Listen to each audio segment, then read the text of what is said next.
आणि व्यासपीठाच्या समोर उपस्थित असलेले या भागातील या गावातील सर्व वडीलधारी मंडळी, तरुण मित्र, बंधूंनो, 5 वर्षापूर्वी आपण मला खासदार म्हणून या भागाचं नेतृत्व करायची संधी लोकसभेत दिली. मागच्या 5 वर्षात आणि आधीच्या खासदारात काय फरक वाटतोय ना? तिकडच्या कोपऱ्या वस्तू सावलीतल्या हाय का नाही? हाय म्हणते ती. नाहीतर आधी खासदारकीची निवडणूक झाली 6 महिने होत नाही तर वरच तर खासदार दाखवा 500 मिळवा. आपल्याला 5 वर्ष होत आले, एकदा तरी बातमी आली का? आलीच नाही का? ही रोजच आहे. माझा नंबर तहसीलच्या बाहेर आहे, माझा नंबर पंचायत समितीच्या बाहेर आहे, माझा नंबर दवाखान्याच्या बाहेर आहे, माझा नंबर बँकेच्या शाखेच्या बाहेर आहे, माझा नंबर एमएससीबी ऑफिसच्या बाहेर आहे. म्हणजे जिथं जिथं तुमचं काम पडणार आहे त्या प्रत्येक ठिकाणी ओमराजेचा नंबर लिहून पाट्या लावलेल्या आहेत आणि ती नंबर लागणार आहे. बरेच असे नंबर लिहिलेले लागत नसते, तर तुम्हाला अनुभव आहे, पण हे नंबर लागणार आहे. आणि ह्याच्याच माध्यमातून मी जी 5 वर्ष तुमच्या सगळ्याच्या संपर्कात राहून काम केलं, आता ह्याचा हिशेब थोडक्यात तुम्हाला सांगतो. हे आता पुढं बघा माणसं किती आहे ती, 8-9 आमदार आहेत. सत्ताधारी पक्षाची 8-9 आहे ती. विधानसभा मतदारसंघातली 5 त्यांची, त्याच्यातला 1 मंत्री, पुन्हा बाकीची विधान परिषदेची विक्रम काळे, धस, सतीश चव्हाण, अजून 5 आणि 3 8 ही तरच झाली. हे 8 आमदार आहेत. आणि त्याच्याहून अजून पुन्हा 2 उपमुख्यमंत्री आहेत आणि पुन्हा 1 मुख्यमंत्री आहे. पुन्हा आपल्यातली सेनेतली 40 बोके फोडून घेतली ती त्यांच्याकडे. पुन्हा राष्ट्रवादीतली 35 बोके फोडून त्यांच्याकडे घेतली ती. पुन्हा इंजिन घेतलंय वडाया. हो, पुन्हा काँग्रेसचं बसवराज पाटील फोडून घेतले. हो, पुन्हा सुनील मालक फोडून घेतलेत. आता मला सांगा, इतकं फोडाफोडी करून, इतकी जुळवाजुळी करून सुद्धा ह्यांना अजून विश्वासी नाही आलाय. आता काल साक्षात पंतप्रधानाला बोलवलंय माझ्या विरोधात की तुम्ही सभा घ्या म्हणले, काय लागला तर लागला दिवा म्हणले आमचा. हे काय दर्शवते हो? एकीकडे तर म्हणते हे निष्क्रिय आहे, हे काहीच काम केलेलं नाही, ह्याचं काय खरं नाही. अरे माझं काय खरं नाही तर तुम्ही एवढी ताण का घ्यायला लागला म्हणावं? किती ताण घ्यायला लागली ती? आणि एवढं ताण घेऊन बी त्यांचं द्रोण काय पत्रवाळीवर टेकना गेलंय. ते आजातच लागलं हिंडायला. मला वाटतं हीच माझ्या कामाची पावती आहे. मला सारखं म्हणते ती का नाही, काय होतंय काय होतंय काय होतंय. आता माझ्या फोन उचलण्याचं बी दुःख नाही आणला. आता तुमचा फोन उचलून तुमचा जायला डीपी दिला तरी बी दुःख नाही. तुमचा फोन उचलून तुमचं बँकेचं कर्ज प्रकरण होत नसेल तर मॅनेजरला बोलून द्यायला लावलं तरी बी दुःख नाही. तुमचा फोन उचलून तुमच्या पोराचं शैक्षणिक कर्ज त्या ठिकाणी द्यायला लावलं तरी बी दुःख नाही. या मामाचं बहुतेक झालेलं आहे बघा, त्या लय हाणायला लागले त्या त्यांचं झालंय. आता ह्या माणसाला किती बी प्रचार केला तर ही माणूस गप असेल का? आणि हीच दुखणं झालंय. आणि गमत अशी आहे, कुणाच्या मुलगी दवाखान्यात ऍडमिट असती, त्या बिचारीला कवा लागतात, 2 बाटल्या लागतात, ती दिलं. कधी कुणाला वारसाचा फेर असते, वारसाचा फेर सुद्धा तलाठी मंडळ अधिकारी ओढून देत नसते, ते दिलं. आता ऐका, भानगड अशी झाली की ही सगळी कामं केल्यामुळं, कामं किती, माझा फोन जर घेतला तर एका फोनवर 800 ते 900 फोन आहेत. किती? 800 ते 900 असे 4 फोन आहेत. मग 4 फोनचे त्या 800 ते 900च्या हिशोबाने किती झाले? 9 चोक 3600. त्या 3600 मधले वरचे 2600 मी सोडून टाकले. हो, वरचं 2600 सोडून टाकले, फक्त 1000च धरले. डबल म्हणा, ही म्हणा, ती म्हणा, खरं सोडायची गरज नाही, पण कमीत कमी धरू आपण, एकदम कमीत कमी. 1000 लोकांचा माझा संपर्क आहे. आणि माझं चॅलेंज आहे, माझे 4 नंबर देतो. मागच्या 5 वर्षाचा सीडीआर कार्ड, त्याच्यात जर कधी 800-700 फोनला एक बी फोन कमी असला तर मी नाव पुन्हा सांगेन बदलू. आणि मग ही 3600 फोन मधले 2600 काढून टाकले तरी 1000 राहते. रोज 1000 लोकांचा संपर्क म्हणल्यावर 10 दिवसाचा किती झाला? 10,000. महिन्याचा 30,000. बोलू का डॉक्टर पाटलाला? अरे तरी बरी तुमच्यापेक्षा पेटे हातावर हिशेब करते. हिशेबच बोंबलायला कळना गेलाय.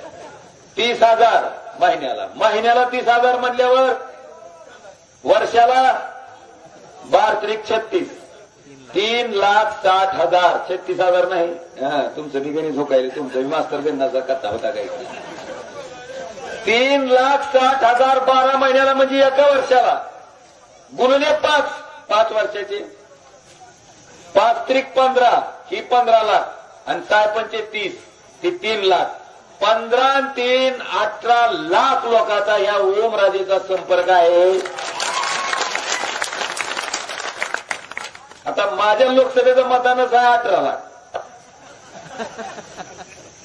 किती लोकांना मॅनेज करणार आहोत, किती लोकांना पैसे देणार आहोत.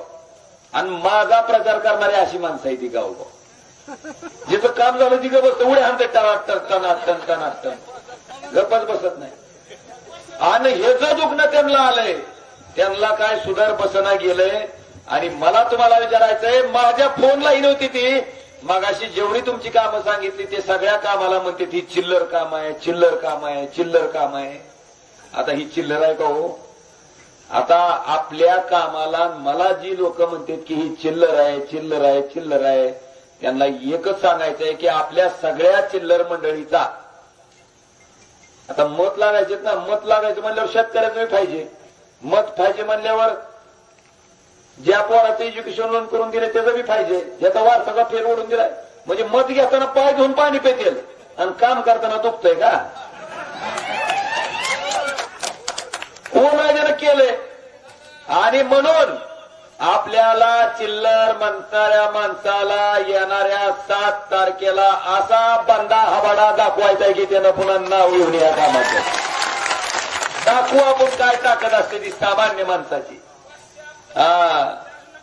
आणि ही झालं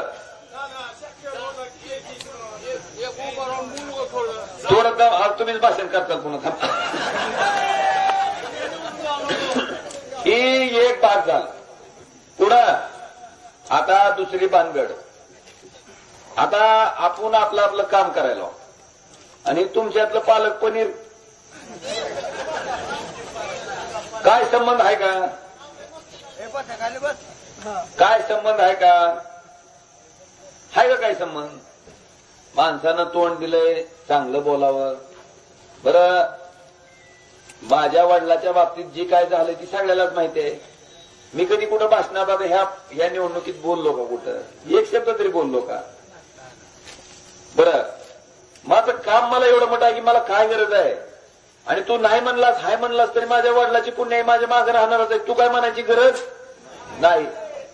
पण ज्या पद्धतीनं तुम्ही एखाद्याच्या वडिलाचा अपमान करता, एखाद्याच्या बाप आणि लेकाच्या नात्याचा अपमान करता, मला त्यांना एवढंच विचारायचंय की तुम्ही सुद्धा कुणाच्या तरी पोटी जन्म घेतलाय ना. तुम्ही आईबापाच्या पोटी जन्म घेतलाय, आम्ही आईबापाच्या पोटी जन्म घेतलाय. आम्ही तुमच्या आईबापाबरोबर बोलणं, तुम्ही मला वाटतं ते आमचा कमीपणा आहे. आमचं संस्कार दाखवते, आमचा मला वाटतं उथळपणा त्या ठिकाणी उघडा पडतंय. आम्ही बोलणार नाही. फक्त त्यांना एवढंच म्हणतो की तुम्हाला माहिती आहे का बायलर कोंबडीचं अंड माहिती आहे का नाही तुम्हाला? त्याला बाप असतंय का हो?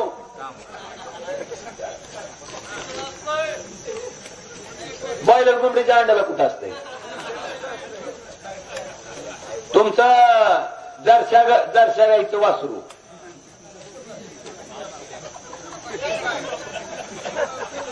आता ज्याची मानसिकता बॉयलर कोंबडीच्या अंड्यासारखी आहे, जरशा गाईच्या वासरासारखी आहे, त्या बिचाऱ्याला बापाची किंमत मी कशाला सांगून कशाला नाव घेऊन? मला माहिती आहे. मला वाटतं एवढं बाद झालं. आणि त्या तेरणा कारखान्याबद्दल सारखं उठलं की भंगार आहे, भंगार आहे. मग तुझी कशाला कुतर होती ती घ्यायला? ती जर भंगार होत तुम्ही पैसे घालून माघार घेता का? कोण घेतय हो? घेतय का कोण? त्यांना मला थोडं सांगायचंय. तेरणा कारखाना 2007 ला माझ्या ताब्यात आला. 427 कोटीचं कर्ज असणारा कारखाना माझ्या ताब्यात आला. ओमराजेनं चलिवला आणि 427 कोटीपैकी 227 कोटी रुपयाच्या कर्जाची परतफेड केली. लेजरला आहे बघा, लेजरला आहे बघा. आणि तिथं तर सगळंच बघणार होतं. तर मुख्य त्यांनी सांगितलं भाषणात, एकनाथभाई शिंदेनी बोलावलं, अमित देशमुखांना सांगितलं हा कारखाना कोणाला द्यायचा? हा द्यावा.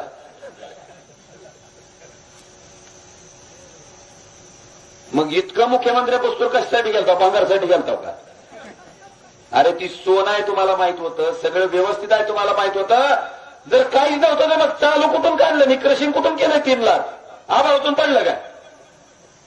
आभाळातून पडलं. आणि एवढी डिस्टिलरी का तयार करायला होती? तर अजून काहीतरी आहे म्हणूनच करायला ना. बरं, अशी तर माणसं नाहीत की नुकसान करून व्यवसाय करतील. हमेशा कशाचा विषय असतो?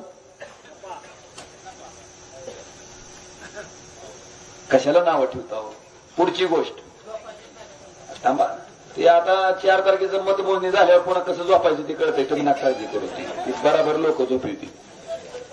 पुढचं ही एक भाग झाला. दुसरा त्याने आरोप केला की उस्मानाबाद डीसीसी बँकेचा. साहेब कैलासवासी पवनराजे निंबाळकर साहेब जेव्हा हयात होते त्याच वेळेस त्यांनी हायकोर्टात याचिका दाखल केली. आता उघड गणित आहे मामा. उस्मानाबाद डीसीसीनं पैसे नागपूर डीसीसी बँकेत ठेवले. ऐका, नीट ऐका प्रकरण काय ते. तुम्ही जर माझ्याकडे ठेवले बँकेत, तर ती पैसे कुठं गुंतवायचे हे तुमचा अधिकार आहे का माझा? तुम्ही बँकेत पैसे ठेवले, बँकेनं पैसे आमच्या बँकेकडे आल्यावर कुठं ठेवायचे हे अधिकार कोणाचा आहे? तुमचं ना आमचं नातं काय फक्त व्याजाचं? बरोबर आहे.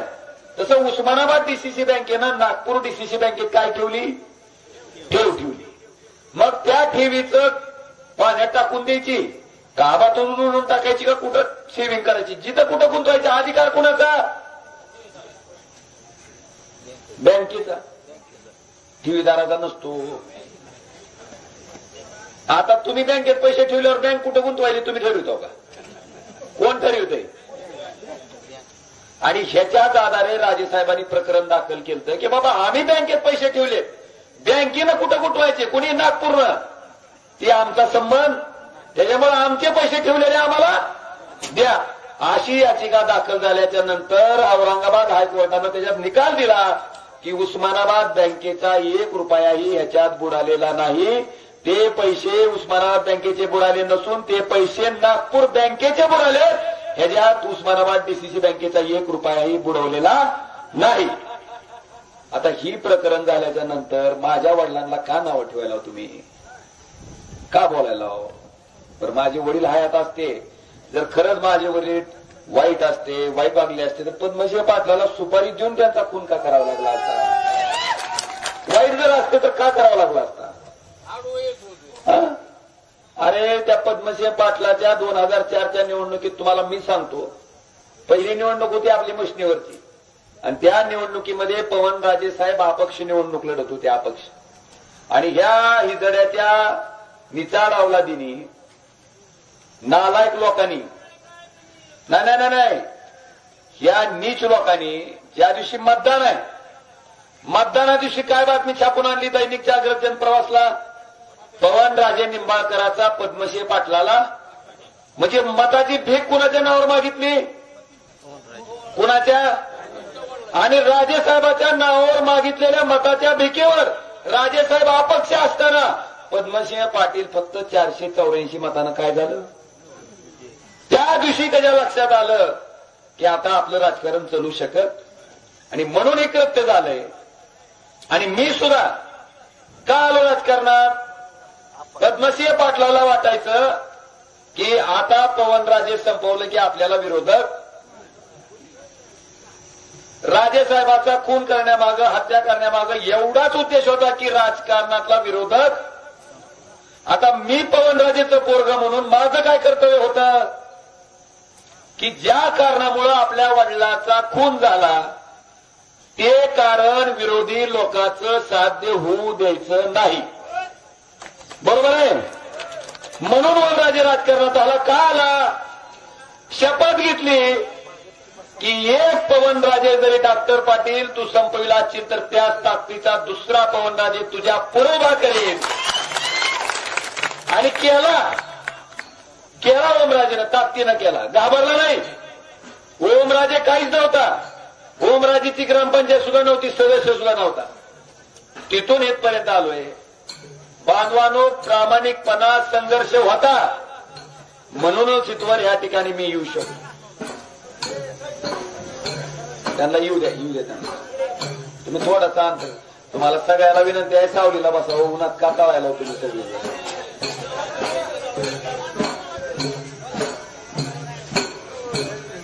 काय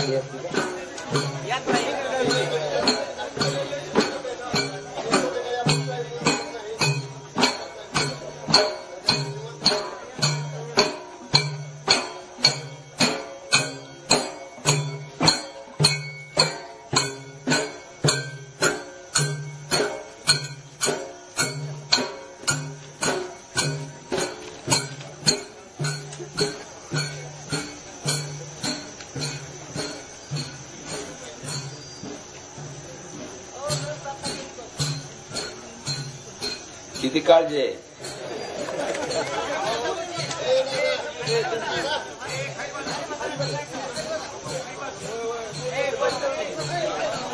बांधवानो, हा विषय मी आजपर्यंत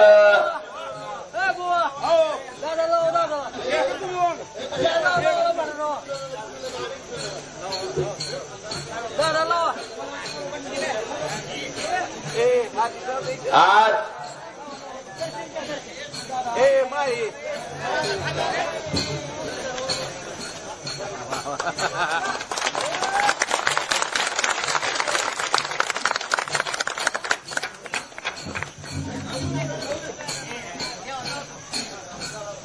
ही विषय मला वाटतं आता तुम्हाला बी त्याच्यातली सत्यता कळाली असेल. विनाकारण फक्त राजेसाहेबांवर बोलू नका एवढीच अपेक्षा आहे. आणि माणसाच्या पोटात आग असल्यावर माणूस काय करू शकतोय की ओमराजेचा 2016 ते 2024 प्रवास बघितल्याच्या नंतर फार काय कुणाला सांगायची आवश्यकता नाही. आज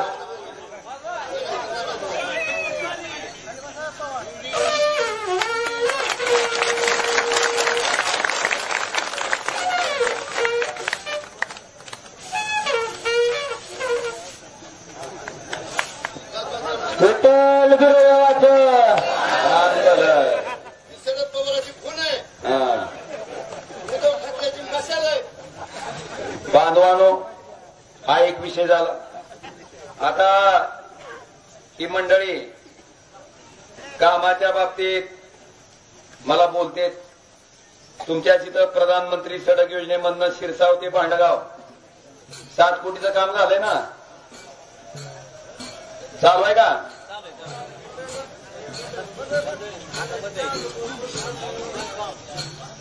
आता मला विचारलं जात आहे की तुम्ही फोन उचलता, मान्य आहे, पण तुमची ठळक कामं सांगा. काम बी सांगितलं पाहिजे. आपलं काय म्हणणं नाही नुसतंच फोन उचललं म्हणजे काम होते नाही. तुमच्या सुद्धा कामाचं मला देणं लागते, माझी जबाबदारी. आज तुम्हाला मला पहिल्यांदा सांगायचंय की ओमराजे खासदार 5 वर्ष होता, त्याच्यातला 2.5 वर्ष सत्ताधारी पक्षातला खासदार होता राज्यात, कारण उद्धवसाहेब ठाकरे मुख्यमंत्री होते. त्या 2.5 वर्षामध्ये 1.5 वर्ष कोरोना होता. 1 वर्ष आपल्याला काम करायची संधी मिळाली. त्या 1 वर्षामध्ये धाराशिवचं शासकीय वैद्यकीय महाविद्यालय आपण या ठिकाणी मंजूर करून घेतलं, चालू केलं. पुढच्या वर्षी डॉक्टर झालेली पोरं त्या हॉस्पिटलमधून बाहेर पडते. आता ह्याच्या उलट जी पद्मसिंह पाटलाचं घर पुढे उभं आहे, ह्याच पद्मसिंह पाटलानं 1991ला मंत्री असताना कॉलेज तेव्हा बी आलतं. कुठं गेलो तुम्हाला माहिती आहे का? नेरूळला. का केलं? आता हितून निवडून येतात, आमदार हित आहेत, मंत्री हित आहेत, गरज कुणाला होती? आता धाराशिवला जर 91 झाला असतं तर त्याचा फायदा तुम्हाला झाला असता का मुंबईच्या लोकांना, धाराशिवच्या लोकांना? तरी सुद्धा कुठं केलं? मुंबईला, नेरुळला. आणि मला विचारतात की हित मंजूर असलेला पुरावा दाखवा. आता मला तुम्हाला विचारायचंय, तुम्हाला घरकुल बांधायचंय म्हणून जर तुम्ही धाराशिवचा अर्ज दिला तर शासन धाराशिवला मंजूर करते का नेरुळला? मग तुम्ही अर्ज कुठला दिलता? मग तुम्ही अर्ज जर झक मारली मुंबईचा दिला नेरुळचा तर शासनाला काय पिसाळा कुत्र जाऊ नये का तुम्हाला धाराशिवला द्यायला? माझं म्हणणं कळालं का? तुम्ही मागणीच कुठली केली? नेरुळची. आणि मला विचारतो पुरावा आहे का? अरे तू मागणी जर सुईरीक जर तुम्ही धाराशिव बरोबर करायची ठरवली असती तर धाराशिवला झालं असतं. तुम्ही ठरवली कुठली? आणि मला विचारते पुरावा आहे का? तिकडं नेलं, ट्रस्टच्या मालकीचं केलं, हाणलेल्या ट्रस्टवर हाणलेलं मेडिकल कॉलेज नेलं आणि पुन्हा आपल्याला म्हणतंय फुकट इलाज करताव. मग माहितीच्या अधिकारात मी बी माहिती मागविली. Terna speciality hospital and research centre ह्याच्यात महात्मा फुले जन आरोग्य योजना या हॉस्पिटलला लागू आहे. ही योजना काय? इलाज दवाखान्यानं करायचं, पैसे कोणाकडून घ्यायचे? शासनाकडून. 2012ला 24 पेशंटवर 25 प्रकारचे उपचार आणि 2,50,750 रुपये घेतले शासनाकडून. 13ला गंमत झाली, 16 पेशंटवर 138 प्रकारच्या शस्त्रक्रिया आणि उपचार. आता 16 पेशंटवर जर 138 वेळा खोल फिटिंग केल्यावर काय राहील त्याच्यात? मग मी त्याला काय म्हणलं, किंवा ती 16 माणसं आणून एकदा दाखवा हाय ती का? आणि त्याच्या पोटी 10,13,500 उचलली. 2014ला 9 पेशंटवर 80 खोल फिटिंग. ती 9 तर आणून उभा करा. आणि त्याच्या पोटी 11,32,500. मग तुम्ही साधारणतः 2023 सालापासून 18,23,71,248 रुपये उचलले कुणाकडून? मग तुम्ही इलाज आमचे फुकट केले का? आणि भूषण हाणतोय कोणा नाकाच्या नाकात बोलून? का हाणायचं? म्हणजे पैसे शासनाकडून उचलायचे ना आपलं भूषण आपल्याला हाणायचं? बांधवान ही परिस्थिती आहे. माझं पहिलं काम धाराशिवमध्ये केलं, माझ्या वैयक्तिक मालकीचं केलं नाही, 100% शासनाच्या मालकीचं केलं. मला वाटतं की पाहायला परत. दुसरं, लाईटची अडचण होती का नाही तुमची? मला आलेले फोन 60% लाईटीचे ना. कुठला शिरसाव तर काय मला रात्री सुद्धा झोपू देत नाही. 12ला आणि 1ला रात्रीची लाईट असली तर इशेज मिटला का? आपल्या पोटाला आलाय ना, असं कसं म्हणतो? तुम्हाला सांगतो, तुमचे डीपी आधी मी करत असताना डायरेक्ट करून देत होतो, आठवतं का नाही तुम्हाला? पुन्हा डीपीडीसीला मंजुरी फिंजुरी बघत होतो का? ती डीपी आणला, सकाळी आणला की दुपारी जळाला, दुपारी आणला की रातच्याला जळाला, रातच्याला आणला की परत दुसऱ्या दिवशी. आधी ती करत गेल्यावर आपण काय म्हणलं, हे तिथं अजून एक टाक, त्याची मंजुरी फिंजुरी पुन्हा बघू, ही आपण सांगत होता. ही काय म्हणतंय, ही जी आहे का देखणं तुमचं राणा पाटील काय म्हणतंय ते ऐका. आता तुमच्या एखाद्या माणसाचा इथं अपघात झाला, तुम्ही त्याला दवाखान्यात नेलं, तुम्ही डॉक्टरला इलाज करायला लावचाल का आधी माणसाला कागदपत्र बघा म्हणून? हे तर तसं म्हणणं नाही. हे म्हणतंय कागदपत्र बघल्याशिवाय इलाज करायचा. ह्यानं तारांकित प्रश्न दाखल केलाय कुठं? विधानसभेत. काय म्हणतंय ऐका. योजनेच्या अंतर्गत कामं मंजूर व्हायच्या आधी, वर्क ऑर्डर व्हायच्या आधीच कामं मोठ्या प्रमाणामध्ये या जिल्ह्यामध्ये केली गेली. एक्झिक्युटिव्ह इंजिनियर जे आहेत ते काही दबावामुळे स्वतः लीव्हवरती गेले. ती माहिती जी चुकीची दिली गेलेली आहे त्याची चौकशी व्हावी आणि सर्व जे काही संबंधित अधिकारी आहेत त्यांच्यावरती योग्य ती एक्झेम्पलरी ऍक्शन व्हावी. कारण महावितरणमध्ये अशी पद्धत, म्हणजे महावितरणसाठी कॉन्ट्रॅक्टर काम करतोय का कॉन्ट्रॅक्टरसाठी महावितरणचे अधिकारी कर्मचारी काम करतायत, असा प्रश्न निर्माण झालेला आहे. त्यामुळे माझी आपल्या माध्यमातून माननीय उपमुख्यमंत्री महोदयांना प्रश्न हा आहे की याची सखोल चौकशी करून येत्या 15 दिवसामध्ये कारवाईचे आपण आदेश द्याल का? काय केलं लक्षात आलं का? काय लक्षात आलं का? म्हणतोय वर्क ऑर्डर व्हायच्या आधी का डीपी केला? आता ह्या गिन्यान गेलेल्या येड्या बाबळीचं पीक घ्यायचं, आपल्याला कांदा लावायचा आहे, आपल्याला ऊस लावायचा आहे. जळल्यावर आपलं जळतंय ना. हे ना काय केलंय मला सांगा, असला माणूस असते गो. म्हणजे तुमच्या लक्षात आलं का, वादी पटली तर हाल्या कापून टाकायचं, पण वादी घ्यायची आधी. हे असलंय. मला काय म्हणायचंय, त्याला का राग आला, मी काय केलं, मी काय लागला, एक 20 ड्युटी करायला लावली. का करायला लावली, माझ्या तर बापाच्या शेतात नाही की.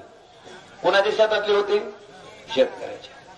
शेतकऱ्याच्या शेतातले डीपी करायला लावले. समजा मी 20 करायला लावले, त्यानं बी 48 तास द्यायचं आणि 40 करायला लावायचे ना. 40 करायला लावायचे, पण त्याकडे जातच नाही. म्हणून अशी झकमारी केली, ज्याच्यामुळं आता मंजूर झाल्याशिवाय डीपी तुमच्या शेतात करता येत. नुकसान कुणाचं झालं. आता बार्शी इथं शेजारीच आहे, त्या बार्शीत मंजुरी मिळाली आणि मी करून टाकतो. तिथं कोण विचारी, पण ह्या उजव्या हाताच्या माणसानं जी शांतपणा केला त्या विधानसभेत, अधिकारी कुठलाही करायला तयार झाला. नुकसान कुणाचं झालं त्याला आल्यावर विचारा की उजव्या हाताचं काम कुठल्याही उजव्या हाताने केलंच म्हणा. नुसतं नाकातल्या नाकातून शुद्ध बोललं म्हणजे लय शहाणं नसते म्हणा. एक बांधवांवरील लाईटीची अडचण बघून RDSS योजनेचा अध्यक्ष तुमच्या जिल्ह्याचा खासदार असते, मी होतो 5 वर्ष अध्यक्ष. काय केलं, 1303,70,00,000 रुपयाची 40 नवीन सबस्टेशन 33 केवीचे आपल्या धाराशिव जिल्ह्यात त्या ठिकाणी ह्याच ओमराजेनं मंजूर करून घेतले. त्याच्यातले 6 आपल्या परंडा तालुक्यातले आहेत.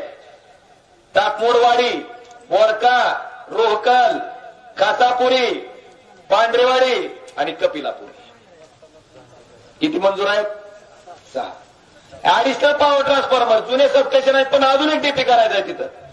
असे 6 ऍडिशनल पॉवर ट्रान्सफॉर्मर जिल्ह्यात 38 केले. आपल्या तालुक्यात डगपिंपरी 5 केलेत, जवळा, निजाम, वारदवाडी, पारचपिंपळा आणि सोनारी. ही 2250 वैयक्तिक शेतकऱ्याची डीपी तुम्ही एक मागच्या वर्षी करीत होता का नाही. इस्टिमेट करा, सँक्शन घ्या, डीपीडीसीला जावा, मीटिंग झाली का बघा, आमचं नाव यादीत आलंय का बघा. आता एका झटक्यात 2250 डीपी झाले. आता कुणाच्या दारात द्यायची गरज नाही, मंजूर. आणि 1550 जी डीपी 63 होती ती काय केली आपण, 100चे केले. मला वाटतं ही 1303 कोटीच्या कामाचे सर्वे चालू आहेत. कामं चालू झालेत काही. पुढच्या 1.5 वर्षात ही कामं झाल्यावर लाईटीच्या बाबतीत कसलीही अडचण ह्या मतदारसंघामध्ये झाली नाही. ही तुमच्या ओमराजेनं केलंय. का केलं, फोनहून कळालं ना दुखणं कुठं आहे ती. 63चे डीपी 100 करावं लागते, 8-2 डीपी टाकावं लागतंय, सबस्टेशन अमुक ठिकाणी. कुठून कळालं आणि केलं. आता मला सांगा, ज्याचे 7 कारखाने आहेत आणि 150 संस्था आहेत, त्यानं त्याचा कारभार बघून तुमच्याकडे कवा लक्ष द्यायचं आणि कवा ही बघायचं. बघू शकताय का, ओमराजेचा 24 तास मधला 24 तास वेळ तुमच्या सगळ्यासाठी आहे. म्हणून आज या पद्धतीचं काम करू शकतो.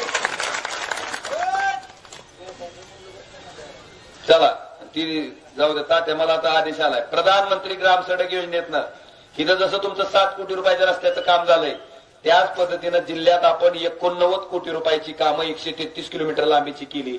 खासदार निधी परंडा तालुक्यासाठी 1,60,00,000 रुपये खर्च केला. 30-54, 50-54, 2,60,00,000 रुपये. जनसुविधा 48 लाख रुपये.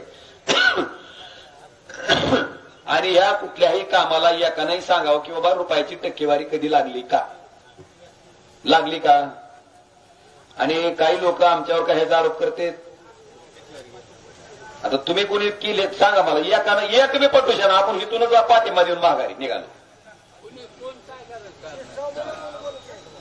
बांधवानो, मला तुम्हाला विचारायचंय, जी लोक आमच्यावर टक्केवारीचा आरोप करते त्याच मंडळीला मला विचारायचंय की तुम्ही सांगत होता आम्ही लय श्रीमंत आहेत, लय पैसे आहे, लय जहागिरी आहे, जिथं कमी तिथं आम्ही म्हणत होता.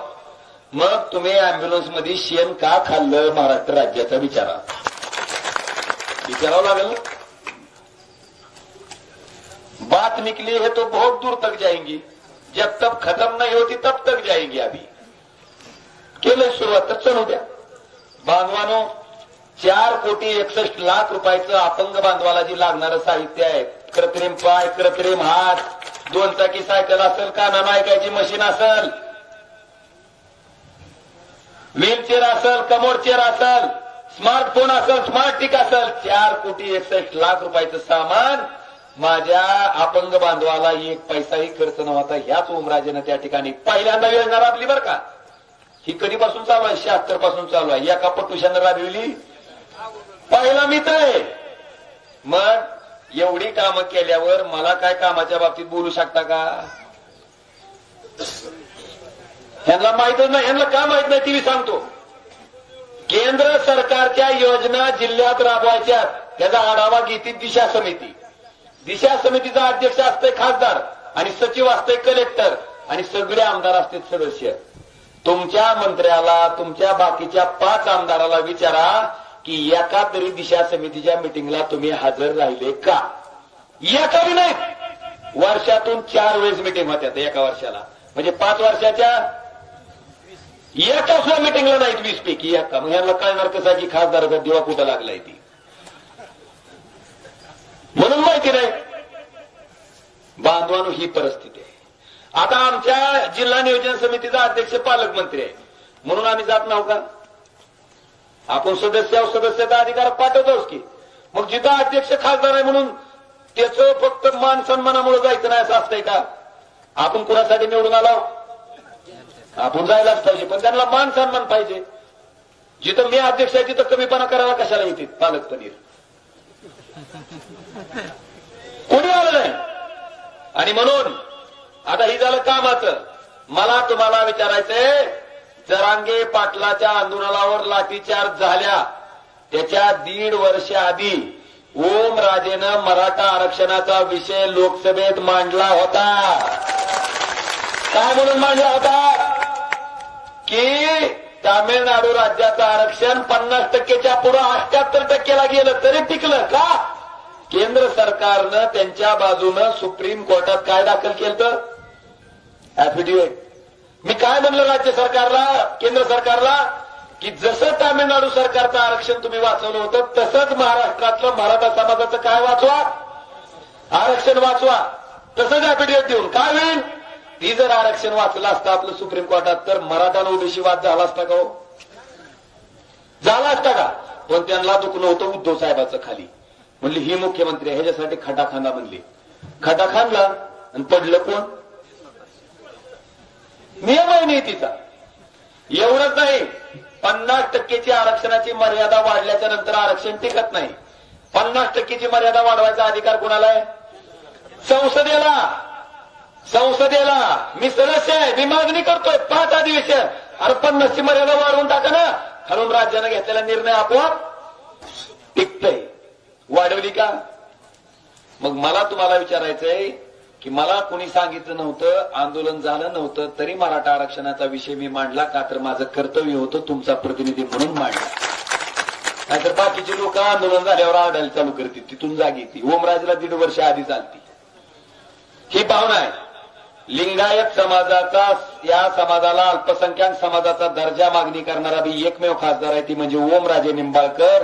लिंगायत धर्माला त्या ठिकाणी धर्म म्हणून मान्यता द्या म्हणणारा बी ओमराजे आहे. धनगर आरक्षण असेल, मुस्लिम आरक्षण असेल, हा विषय सुद्धा लोकसभेत मांडणारा मीच आहे. बघितला का नाही व्हिडिओ माझा? मग संसदेत 71 वेळेस बोललोय. शेतकऱ्याच्या मुळावर उठलं तरी बोललोय का नाही? कांदा आहे का नाही इथं? कांदा घेऊन तयार राहा कोण आली प्रचाराला तर. तुमची तलब चिरली का नाही अजून? भाई और बहिनो, कसा उत्पन्न होया का नाही दुप्पट? होया सांगतो जरा. आता ही शेतकऱ्याचं उत्पन्न दुप्पट झालं की माहित नाही का तुम्हाला?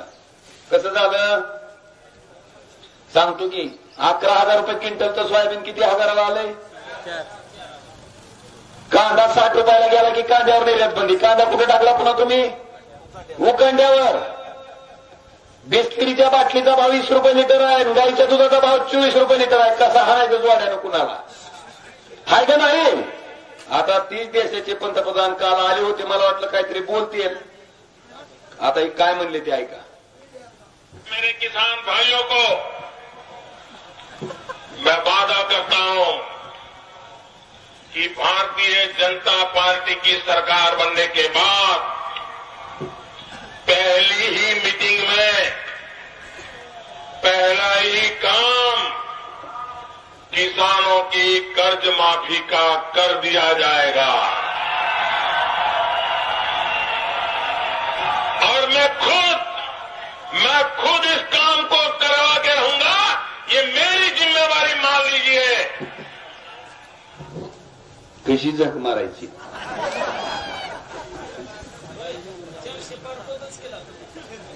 नाही, ती आलं कुठं अडकलाय. पहिला मुद्दा बघा की त्यांनीच म्हणते की आम्ही कर्जमाफी पहिल्याच मीटिंग मध्ये पहिलाच निर्णय कुठला घेऊ. आता किती मिटिंग झाल्या असेल 10 वर्षात. आणि आपला काटा काढला सोयाबीनचं सोयाबीन आहेत करून ती तर निराळाच आहे. एका बारक्या शेतकऱ्याचं 1.5 लाख रुपये नुकसान आहे. 6,000 रुपयाच्या भावाचा फरक आहे. एका एकरात 5 क्विंटल सोयाबीन निघतंय. 5 × 30,000 रुपये एकरात 30,000 तर 5 एकरात 5 तरी 15, 1.5 लाख. ही कमीत कमी उत्पादन धरून काढले. 1.5 लाख रुपयाचं नुकसान आहे. कांदेवाल्याला विचारा की 2 लाखापासून ती 16 लाखापासूनची गिराईक आहे ती बुडालेले हाय का नाही. मग अजून आपली तलब जिरली का नाही, झाली का नाही निश्चिती. तरी अजून पैसा नाही. आपकी बार 400 पार. असं जर म्हणलं घरी सोयाबीन ठेवलंय का 2-3 वर्षाचं हाय काय जणांकडे ते 1000 नदी कायची तयारी ठेवायची बघा जर 400 पार गेलं तर. आणि कांदा लावायचा सोडून द्या, पुन्हा दुसरं पीक उडका. जर ही 400 पार गेलं तर बांधवाला ही परिस्थिती आहे. पुढं बाय और बहनो महंगाई कम हुई की नाही हुई? म्हणा की हुई. 400 रुपये डीएपीचं पोत 1600 न घ्यायला. 2014ला नांगरण आपला 800 रुपये एकर होता. आता कसं वाटतंय? आता कसं वाटतंय? तुमच्या घरच्याला विचारा की आठवड्याचा बाजार 2014 जर तुमचा 100 रुपयात होत होता तर आज किती रुपये लागायला लागले? किती पटीनं वाढलंय? मोदी साहेबाचं भाषण आहे का एक अजून? महंगाई बढ़ती है तो गरीब क्या खाएगा? आज प्रधानमंत्री यहाँ आए थे, लेकिन प्रधानमंत्री महंगाई का मां बोलने के लिए तैयार नहीं. काल मोदी आले ते बोलले का महंगाई का मग तरी त्यांचंच भाषण त्यांच्यावर उलटायले. बघा तरी कसं उलटायले. मां बोलने के लिए तैयार नहीं है. इनका अहंकार इतना है, महंगाई के लिए एक शब्द बोलने को तैयार नहीं है. मरो तो मरो, आपका नसीब. अरे गरीब के घर में चूल्हा नहीं जलता है, बच्चा रात रात रोता है, मां आंसू पी के सोती है. और देश के नेताओं को गरीब की परवाह तक नहीं है. ये गरीबी का हाल कर दिया है. 4 तारीख को वोट करने जाए तो जरा घर में जो गैस सिलेंडर है ना, उसको जरा नमस्कार करके जाइए. गैस सिलेंडर छीन लिए इन लोगों ने, और गैस जिस प्रकार से महंगा कर दिया है, याद करके जाइए. कशी जख मारायची? 400ला सिलेंडर होतं तेव्हा म्हणतोय महाग आहे. आणि मतदानाला जाताना काय करा? पाया पाडा सिलेंडरच्या मग जावा. आता 400चं कितक्याला गेलंय? आता साष्टांग दंडवर झालं. शिगडीला आणि टकुऱ्यावर सिलेंडर घेऊन जावं मताला. आहे का नाही? भाई और बहनों, ना खाऊंगा ना खाने दूंगा, लेकिन सबसे ज्यादा जो खाएगा उसको भाजप में ईडी का धाक दे के लूंगा. काय झालं पुन्हा? आता पुढं ऐका. एनसीटी पर भी करीब 70,000 करोड़ रुपए के घोटालों का आरोप है. महाराष्ट्र स्टेट कोऑपरेटिव बैंक घोटाला, महाराष्ट्र सिंचाई घोटाला, अवैध खनन घोटाला, इनकी लिस्ट भी बहुत लंबी है. कशी जख मारायची? 70,000 कोटीच्या घोटाळ्याचा आरोप अजित पवारांवर. तीच अजित पवार 5व्याच दिवशी त्यांच्याच मंत्रिमंडळात त्यांच्याच आमदाराच्या पाठिंब्यावर उपमुख्यमंत्री. खातं कोणचं? अर्थ खातं म्हणले. याला खायचं चांगलं माहिती, याला द्या म्हणजे. ही परिस्थिती आहे. 70,000 कोटीच्या घोटाळ्याची चौकशी बंद आणि तिकडे केजरीवाल विरोधात आहे, तर त्याला कुठं घातलंय? पटतंय का हो? पटतंय? तुम्ही जर सगळ्याला जेलमध्ये घातला असता, सगळ्याला समान न्याय दिला असता, तर आम्ही तुमचं सुद्धा पाय धुवून पाणी केलं असतं, मान्य केलं असतं मोदी साहेब. पण तुमचं भ्रष्टाचार जे आहे ती निवडक आहे. होय, भावनाताई गवळी, प्रताप सरनाईक ह्यांच्यावर चौकशी झाली, शिंदे गटात गेली की चौकशी बंद. ही एकनाथ शिंदे सुखासुखी गेलेलं नाही, त्याला ईडीची तर जबाब दिला आणि पुन्हा गेलंय ती. आणि अजित पवार तर काय मनाने गेले का? कशामुळे? सगळा खेळच असलाय. मला वाटतंय आम्ही बरी होय रे. आमच्याकडे जर यांचं हाणलेलं गबाळ असतं तर आम्ही सुद्धा स्वच्छ व्हायला पालतं तिकडेच पडलं असतं की.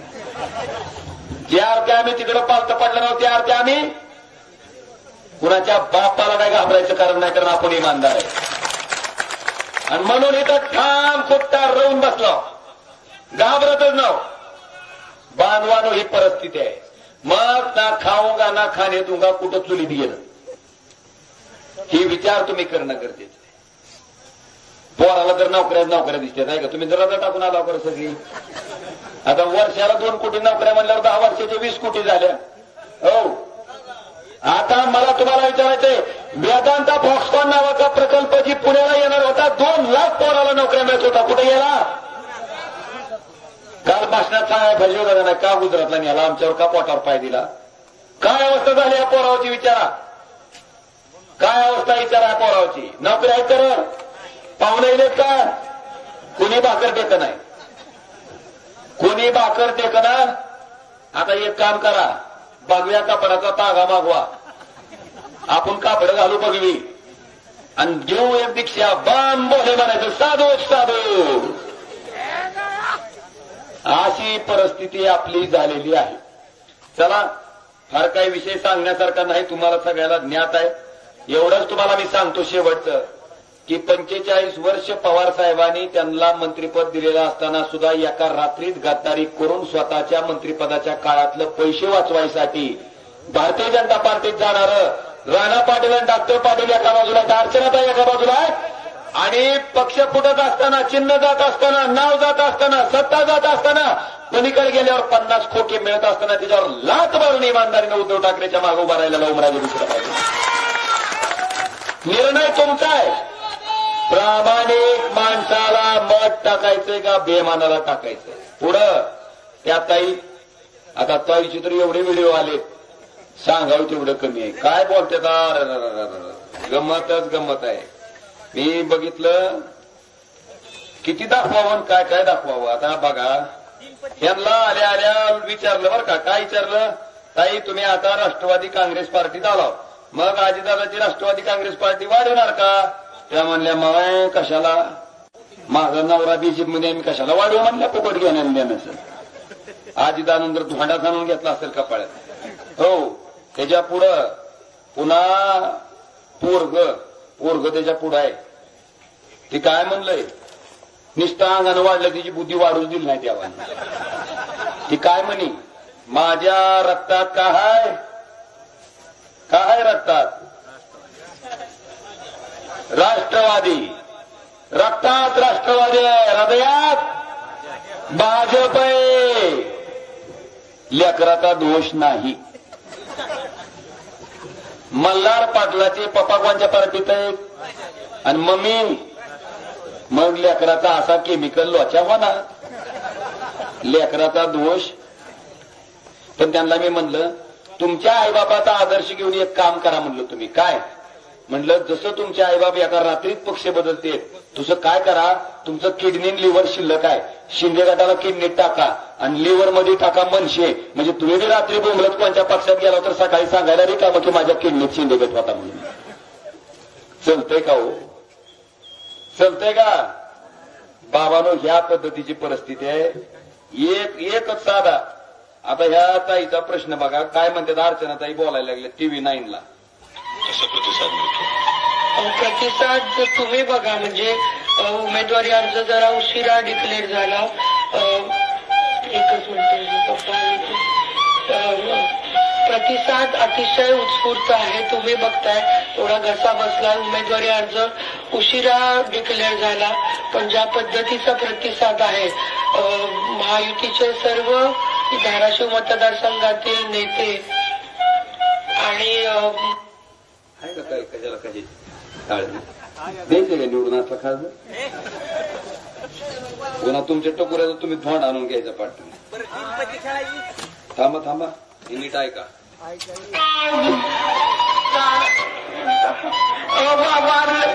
मृत्युमुखी पडले असते. मी फक्त ही 2 उदाहरणं दिली की मोदीजींनी आजार झाल्यानंतर मला माहिती मला चिठ्ठी आली शॉर्ट पण याला मला बोलू द्या 1 मिनिट. कशी जग मारायची तर सांगा की. आणि ह्यांना जर तुम्ही खासदार मग माझं काय म्हणणं नाही बाबा. तुमची पुन्हा कशी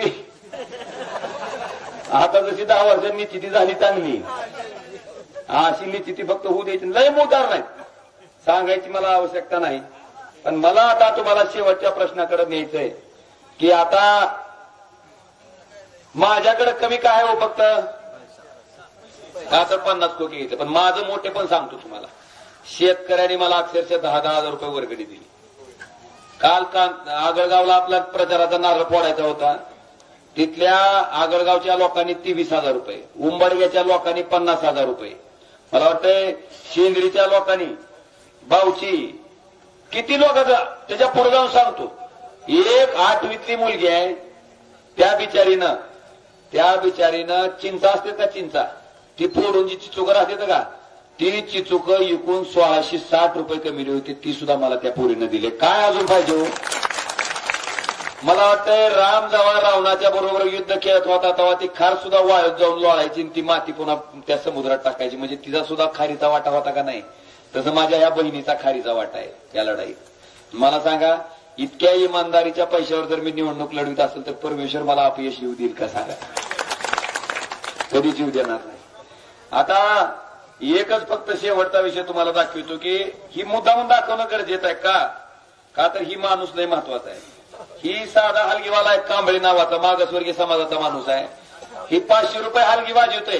ती काय म्हणते आहे का ती गेलं राष्ट्रवादीच्या ह्याच्यात हलगी वाजवायला रॅलीत 500 रुपयानं. ती काय म्हणते आहे का टोपी त्याची जाती काढायची. खंदानी पक्ष शरद पवार त्यावेळेस खासदार कोण वाटतं तुम्हाला. काल ओमराजे होणार. कोण होणार. ओमराजे किती मतांनी किती कमीत कमी 2च्या पुढून येईल साहेब. तुम्ही आले कोणाच्या प्रचाराला. राष्ट्रवादीच्या. कोणती राष्ट्रवादी. ही अजित पवार गटाची राष्ट्रवादी. यावेळेस मग महाविकास आघाडी का. नाही आमच्याकडे इतर ओमराजे चालला पाहिजे. नाही डँग नाही तसली. ओमराजे चालणार. नाही मताने येणार आहे वाघ आहे ती. नुसता साधा फोन जर केला मोटरसायकल पंक्चर झाली तर आमचा फोन उचलतोय ती मोटरसायकल. मग ओमराजे चालणार आहे इथं. मग लोक 500 रुपये हाजरीने माणसं आणलेली आहे ती. 500 रुपये हाजरीने आणली. ह्या माणसाचं तुम्ही भाषण ऐकलं. ही भाषण झाल्या ह्याच्या घरी रात्री 2 लाख रुपये घेऊन राष्ट्रवादीची माणसं गेली अजित पवार गटाची. म्हणले मामा ही 2 लाख रुपये घ्या आणि फक्त एवढंच म्हणा की ही जी बोललोय तिथं ती ओमराजेच्या पैशामुळे मी बोललोय असं म्हणा. म्हणतं त्यानं काय म्हणावं. म्हणलं उठ इथलं. म्हणलं उठ. म्हणला तू 500 रुपये दिले तुझ्या 500ची हलगी मी रॅलीत वाजून आलं तुझं 500 फिटलं. म्हणला तुझा माझा यावर क्लिअर झाला. म्हणला आता राहिला मत टाकायचा विषय. मला डॉक्टर बाबासाहेब आंबेडकरांनी मत कुणाला टाकायचा ह्याचा अधिकार दिलाय. म्हणलं माझं मत ओमराजेलाच. म्हणलं चल उठ मग चल. म्हणलं पैसे चल. काय दाखवतोय. ती गरीब माणूस आहे 500च कमी होतोय. ती ज्या दिवशी लागेल त्या दिवशी नाही लागेल त्या दिवशी गेलं बोंबलं. पण त्यानं सुद्धा 2 लाख रुपयावर लाथ मारली आणि इमान स्वतःच्या इमानाशी केलं. हे जर पाय दोन ह्या 40 बोक्याला पाजावं थोडं थोडं पाणी.